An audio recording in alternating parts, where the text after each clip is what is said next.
Hola, buenos días, bienvenido.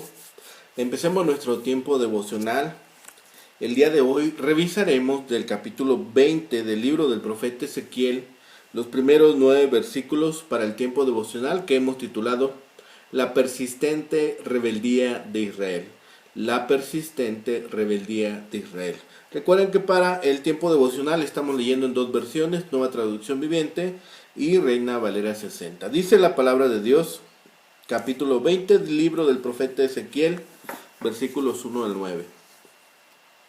Aconteció en el año séptimo, en el mes quinto, a los 10 días del mes, que vinieron algunos de los ancianos de Israel a consultar a Jehová y se sentaron delante de mí. Y vino a mí palabra de Jehová diciendo: Hijo de hombre, habla a los ancianos de Israel y diles: Así ha dicho Jehová el Señor. ¿A consultarme venid vosotros? Vivo yo, que no responderé, dice Jehová el Señor. ¿Quieres tú juzgarlos? ¿Los quieres juzgar tú, hijo de hombre? Hazles conocer las abominaciones de sus padres, y diles: Así ha dicho Jehová el Señor, el día que escogí a Israel, y que alcé mi mano para jurar a la descendencia de la casa de Jacob, cuando me di a conocer a ellos en la tierra de Egipto, cuando alcé mi mano y les juré diciendo: Yo soy Jehová vuestro Dios. Aquel día que les alcé mi mano, jurando así, que los sacaría de la tierra de Egipto a la tierra que les había provisto, que fluye leche y miel, la cual es la más hermosa de todas las tierras. Entonces les dije: cada uno eche de sí las abominaciones de delante de sus ojos, y no os contaminéis con los ídolos de Egipto. Yo soy Jehová vuestro Dios. Mas ellos se rebelaron contra mí y no quisieron obedecerme. No echó de sí cada uno las abominaciones de delante de sus ojos, ni dejaron los ídolos de Egipto, y dije que derramaría mi ira sobre ellos, para cumplir mi enojo en ellos en medio de la tierra de Egipto, y con todo, a causa de mi nombre, para que no se infamase ante los ojos de las naciones en medio de las cuales estaban, en cuyos ojos fui conocido, actué para sacarlos de la tierra de Egipto. Bien, ahora en la Nueva Traducción Viviente, mismo pasaje, capítulo 20, versículos 1 al 9.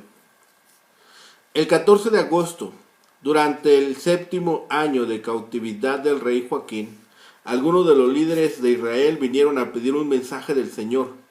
Se sentaron frente a mí en espera de su respuesta. Entonces recibí el siguiente mensaje del Señor: Hijo de hombre, diles a los líderes de Israel: esto dice el Señor soberano. ¿Cómo se atreven a venir a pedirme un mensaje? Tan cierto como que yo vivo, dice el Señor soberano, que no les diré nada. Hijo de hombre, levanta cargos contra los líderes y condénalos. Hazle ver que los pecados de sus antepasados fueron realmente detestables. Dales el siguiente mensaje de parte del Señor soberano. Cuando elegí Israel, cuando me di a conocer a los descendientes de Jacob en Egipto, hice un juramento solemne que yo, el Señor, sería su Dios. Ese día juré solemnemente que los sacaría de Egipto y los llevaría a una tierra que yo había explorado para ellos, una buena tierra donde fluyen la leche y la miel, la mejor tierra de todas. Entonces les dije: cada uno de ustedes deshágase de las imágenes repugnantes con las que están tan obsesionados. No se contaminen con los ídolos de Egipto, porque yo soy el Señor su Dios. Sin embargo, ellos se rebelaron contra mí y no me hicieron caso. No se deshicieron de las imágenes repugnantes con las que estaban obsesionados, ni abandonaron los ídolos de Egipto. Entonces, mientras seguían en Egipto, amenacé con derramar mi furia sobre ellos para satisfacer mi enojo. Pero no lo hice porque actué para proteger el honor de mi nombre. Yo no permitiría que mi nombre fuera avergonzado ante las naciones vecinas, a las cuales me di a conocer cuando saqué a los israelitas de Egipto. La persistente rebeldía de Israel. Vemos un Dios ofendido. Ezequiel en el capítulo 20 y en el capítulo 21 habla de esta condición ahora de Dios. Los cautivos de Babilonia estaban al tanto de las noticias que llegaban de Jerusalén y las batallas que las otras naciones estaban librando. Esto se debía a que Nabucodonosor estaba involucrado en las guerras más importantes. El pueblo siempre esperaba que él fuera derrotado para que ellos pudieran volver a su país. No obstante, deberían haber reconocido que era por su pecado que vivían fuera de su tierra. Pero en lugar de arrepentirse, esperaban que las batallas les favorecieran. No podían ver que Dios las estaba controlando y que Él las dirigía como mejor le parecía, y no como su pueblo desobediente deseaba. Al terminar el anuncio general del juicio venidero, Ezequiel describe la visita de algunos ancianos que fueron a consultar a Jehová por medio de él. Dios rehúsa hablarles porque el pueblo no quiere obedecer de todos modos. A través de toda su historia, ellos habían sido rebeldes a Dios. Ezequiel les enseña que Dios tiene el control sobre las naciones y echa por tierra cualquier esperanza vana que pueda tener. Les recuerda cómo el Señor había suplido sus necesidades y protegido durante su historia pasada. A pesar de este cuidado, habían respondido con rebelión. Por lo tanto, había llegado el día del juicio. A continuación les presenta varias situaciones específicas que describen la razón de su castigo y lo que podían esperar en el futuro inmediato. Lo veremos del capítulo 20 al capítulo 24. Así que Dios pone de manifiesto la rebelión de Israel y el perdón de Dios a través de su historia. Dios a Israel en esta relación. Como nación, Israel había nacido en Egipto. Dios se había manifestado a ellos como protector y salvador. Ante los egipcios había engrandecido su nombre y había exaltado a Israel sobre las naciones, mostrando esto con sus hechos poderosos. Al pueblo solo le quedaba reconocer que su Dios era superior a los dioses de Egipto. Con alguien tan poderoso a su lado no había por qué temer. Solo debían preocuparse de obedecer lo que Él les pedía. Aunque habían visto sus portentos, aunque habían visto los milagros y sabían que aquel poderoso Dios les había dicho: yo soy Jehová, vuestro Dios, el pueblo se hizo rebelde. No reconoció el privilegio de que gozaba, sino que prefirió buscar la ayuda de dioses inútiles que habían conocido en Egipto, cometiendo así un acto de traición al Señor. A pesar de su rebelión, Dios los sacó de Egipto, no por lo que eran, sino a causa de su nombre, para que éste no se viera desprestigiado ante las otras naciones. En aquel tiempo, cada país tenía su Dios, con el cual se identificaba. Si un pueblo era poderoso, los demás consideraban que se debía a que tenían un Dios fuerte. Así es como llegaban a ser respetados los dioses de las naciones más destacadas. De la misma manera, consideraban que aquella nación que sufría derrotas seguramente era porque su Dios era débil. Así que, ¿qué clase de Dios era Jehová, el Dios de Israel? Esta mentalidad popular explica por qué el Señor ayudó y libró a su pueblo en muchas ocasiones a pesar de su rebelión. Su intervención no era causada por ellos, sino por causa de su propio nombre. Había idolatría en Egipto. Había idolatría que ellos estaban cargando. Así que también los ancianos vienen a Ezequiel para consultar a Jehová, pero él se negó a que lo consultaran, en lugar de lo cual les recordó sus repetidas rebeliones contra él. Los ancianos eran conservadores y ortodoxos, en cierto modo, consultaban al Señor, pero sus corazones estaban muy lejos de él. Los ídolos impiden recibir al hombre las respuestas de Dios a sus preguntas. Cuando Dios nos muestra nuestros pecados y nos muestra su gracia conduciéndonos al arrepentimiento, muchos prefieren abandonar. Muchos se dicen aburridos. Lo hemos escuchado muchas veces. La Biblia está llena de mandamientos. La Biblia está llena de prohibiciones. ¿Acaso contiene algo más que no sea juicio? Y la gente, en lugar de reaccionar correctamente a la palabra de Dios, nos encontramos en el peligro de permanecer tibios, de no tomar decisión, de no estar en una condición que nos permita escuchar la palabra y atenderla. Así que estas profecías sobre Jerusalén vienen después de esta consulta. La ocasión de este grupo de profecías fue la llegada de estos ancianos del pueblo en el cautiverio para hacer esta consulta al profeta. Pero el profeta les hace un repaso de la historia de Israel. El profeta enseña todo lo que hizo Jehová en consideración de su propio nombre. Todo aquello que ha hecho Jehová por esta nación. Puesto que el pueblo piensa consultar a Dios solamente en el tiempo de peligro, se les contesta que no podrán consultar a Jehová. Basta que miren la historia de sus padres, las abominaciones, para ver la razón por la cual Dios no desea contestar aquellos cuestionamientos.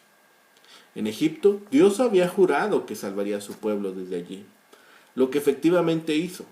A pesar de esta bendición, el pueblo se rebeló cometiendo abominaciones.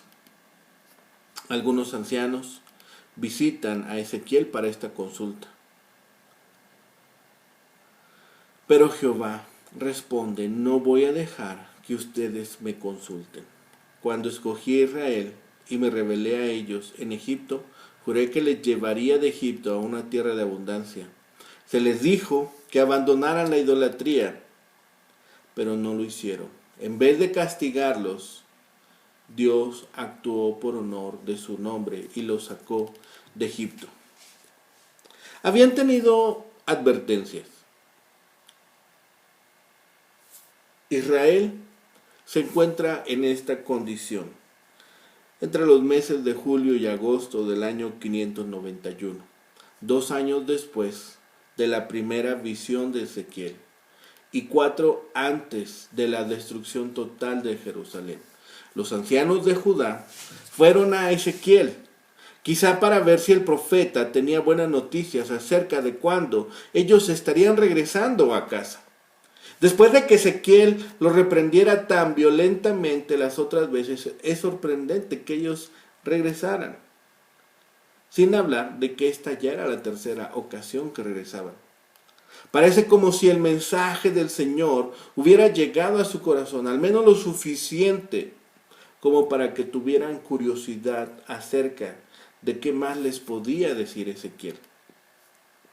Con frecuencia, también nosotros inventamos una serie de buenas razones por las cuales no podemos escuchar, estudiar, leer ni meditar en la palabra del Señor. A veces nos encontramos presentes cuando se escucha, se lee o se estudia la Biblia.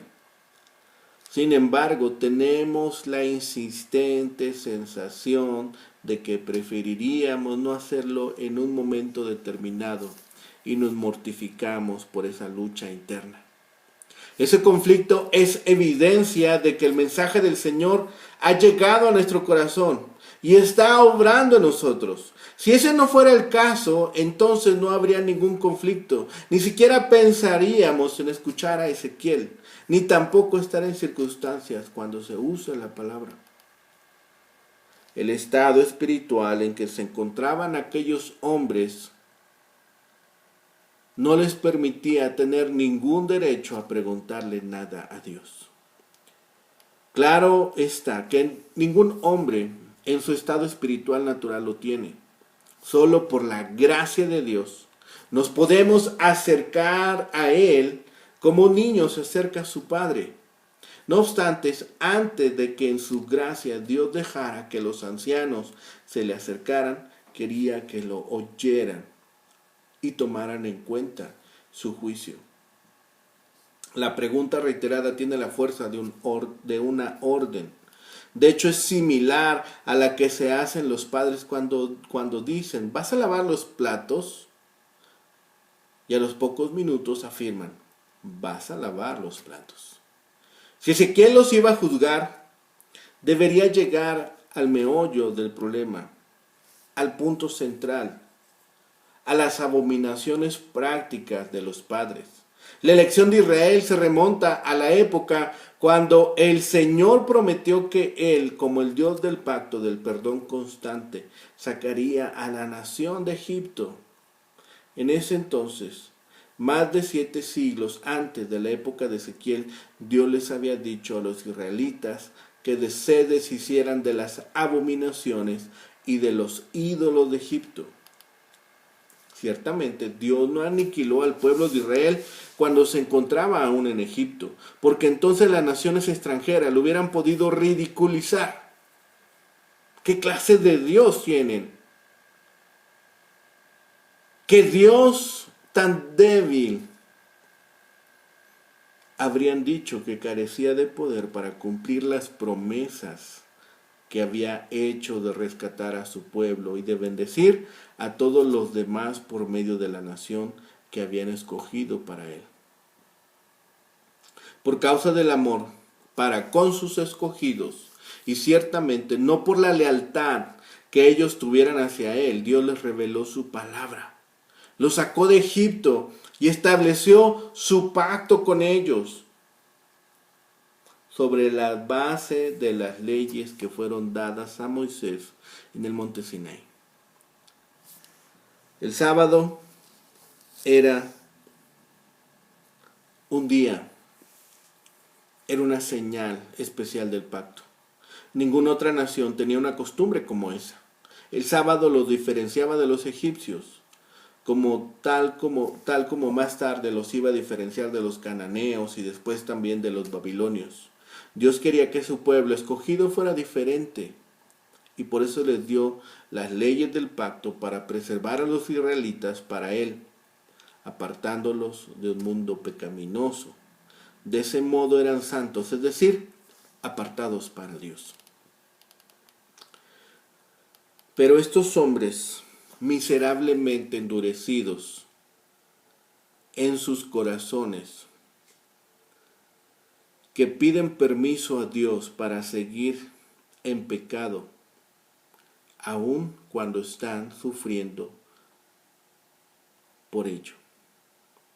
Dios está justamente enojado con los que resuelven seguir sus transgresiones, con los que resuelven seguir sus propios pensamientos. Dios no recuerda las malas obras que hemos adoptado de nuestros padres, las malas obras que hemos adoptado de parte de nuestra familia. Así que es importante esta parte. Ellos quieren escuchar algo de Dios. Ellos quieren recibir respuesta. En el versículo 4 dice, ¿los quieres juzgar tú, hijo de hombre? Le dice Dios al profeta. ¿Vas a actuar tú como abogado a favor de ellos? ¿No es este el tiempo propicio para que desempeñes ese oficio? Tu trabajo ahora es hacerles conocer el motivo de su peligrosa situación, el cual les resultará evidente cuando repasen el pasado nacional. No es momento de estar de abogado, es momento de mostrar su pecado, es momento de recordarle sus iniquidades. Dios los había cuidado, Dios los había preservado y ellos no estuvieron dispuestos a arrojar lejos de ellos las abominaciones, a dejar de contaminarse con los ídolos. Ellos habían seguido con prácticas religiosas de sus vecinos egipcios. tal como lo atestigua Josué 24:14. La sinrazón de su desobediencia a tales mandamientos por los que Dios justamente pudo haberlos exterminado tan pronto como comenzaron a constituir un pueblo. Es extraño que ni aun todas las plagas de Egipto fuesen suficientes para curarles de su afecto a los ídolos de Egipto. Sin violar su justicia, Dios podía haber dicho que se mueran con los egipcios, que perezcan justamente este pueblo con aquella nación idólatra. La maravillosa liberación que Dios obró a favor de ellos, no obstante, fue grandiosa. Aunque habían perdido el derecho al favor de Dios, cuando Él mismo se las estaba otorgando la misericordia, a pesar de eso, se regocijó contra el juicio y Dios llevó a cabo lo que se había propuesto por consideración a su nombre. Cuando no hay en nosotros nada que le preste un motivo para concedernos sus favores, Dios mismo se provee de la razón de su amor. Hemos recibido muchas cosas por gracia, hemos recibido muchos regalos de parte de Dios. La razón es su amor, la razón es su misericordia, la razón es su gracia. Hemos recibido esto de parte de Dios. Hay una clase de persona en cuya presencia el creyente suele no sentirse muy cómodo. Es la persona ingrata que cree que tiene derecho a todo y que nunca da gracias por nada a nadie o a Dios. Y esto es cada vez más constante hoy en nuestra sociedad. Esto es cada vez más constante encontrarlo. ¿Cómo podemos vivir con ellas? ¿Cómo podemos nosotros estar en la condición de enfrentarles o de presentarles la palabra de Dios? Primero, en lo que hemos leído nos da varios puntos, varias normas, las bendiciones de Dios. A pesar de la idolatría de los hijos de Israel en Egipto, Dios los sacó de la tierra donde se encontraban y los llevó a la tierra donde fluye leche y miel.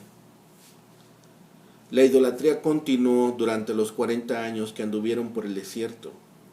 La gente escogió seguir el ejemplo de sus padres en lugar de los mandamientos de Dios. A pesar de eso, hubo bendición. A pesar de eso, las bendiciones de Dios no cesaron. Y la gracia de Dios ahora nos permite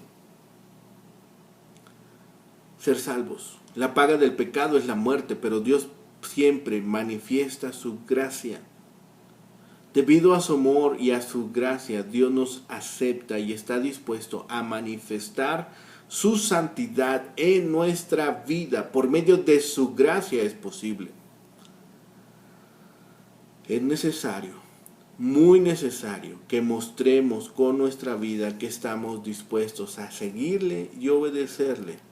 Tenemos una invitación, no solamente a recibir a Cristo como Salvador, sino también a reconocerle como el Rey de nuestra vida y hacer todo lo que está a nuestro alcance para obedecerle y servirle. Así que la obra que se demanda de nosotros es clara. Es necesario que nosotros demos acciones de gracias a Dios. Que estemos dispuestos a hacer lo que Dios demanda de nosotros, para sacar de nosotros cualquier rebelión y que decidamos seguirle, que decidamos glorificarle, que decidamos alabarle. Esto es necesario. Es necesario que nosotros seamos agradecidos con Dios. Al igual que Israel, al igual que Judá, Dios nos ha dado sus bendiciones, Dios nos ha dado de su amor, Dios nos ha dado de su gracia. Su misericordia ha estado sobre nosotros.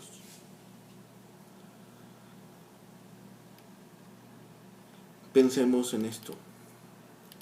El hecho de que Israel fuera librado de la ira de Dios no era debido a que hubieran hecho algún bien de su parte o de su lado. Fue solo por la misericordia y gracia divina y a causa de su nombre. El nombre del Señor expresa su verdadero carácter, el que se ha revelado. La reputación divina entre las naciones estaba en juego porque había hecho un pacto de fidelidad con su pueblo. En vez de darles el castigo que merecían, Dios les dio libertad. En lugar de darnos a nosotros lo que merecíamos, nos ha dado lo que no merecíamos, su perdón, su amor y su misericordia. Así que todas estas cosas deben estar cercanas a nuestro corazón. Hasta aquí Ezequiel da una vista panorámica de la rebelión de Israel. Y también Dios nos da una vista panorámica de nuestras rebeliones a lo largo de nuestra vida. El énfasis es sobre los intentos de Dios por hacer que la nación regrese a Él. ¿Cuántas veces Dios ha buscado de una u otra forma que regresemos a Él? También este pasaje nos habla de la misericordia por su pueblo, constantemente rebelde y desobediente. Nosotros también hemos sido rebeldes, nosotros también hemos sido desobedientes, pero también hemos sido receptores de su misericordia. Ezequiel da el mensaje acerca de que solo el pueblo es responsable de todos los problemas y castigos que han experimentado. Dios apartará a aquellos que persisten en rebelarse contra Él, mientras que traerá a los fieles a la tierra de Israel, la tierra por la cual alcé mi mano, jurando que la daría a vuestros padres. La razón la conocían y la razón la conocemos nosotros hoy. Sabréis que yo soy Jehová. Conocemos estas palabras. Abracemos estas palabras. Reconozcamos que Él es Dios, que Él es Jehová de los ejércitos, poderoso. Oremos. Bendito Padre Celestial, gracias te damos hoy, Señor, por tu amor, por tu misericordia, por tu cuidado. Gracias, Padre, porque hasta aquí nos has sostenido. Permítenos, Señor, reconocer que todo procede de tu mano, que todo es por medio de tu gracia, que todo, Señor, es para honrar tu santo nombre.